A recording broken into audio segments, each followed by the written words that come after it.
সবসময় একা বাঁচার শক্তি রাখবেন, কারণ মানুষের রূপ পাল্টাইতে কিন্তু খুব বেশি একটা সময় লাগে না। এই যুগে মানুষের বাহিরের রূপ একরকম, ভেতরের রূপ আর এক রকম। এই যুগে যে আপনাকে বলছে আমি তোমাকে আজীবন ছাড়বো না, আমি তোমার সঙ্গে আজীবন থাকবো, তার রূপ পাল্টাইতে বেশি একটা সময় লাগবে না।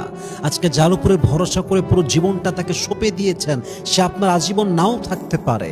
তখন যেন এরকম কোনো অবস্থা না হয়ে যায় যে আপনি একাকিত্বের মুহূর্তে সুইসাইড করে ফেলেছেন, ডিপ্রেশনের শিকার হয়ে গিয়েছেন।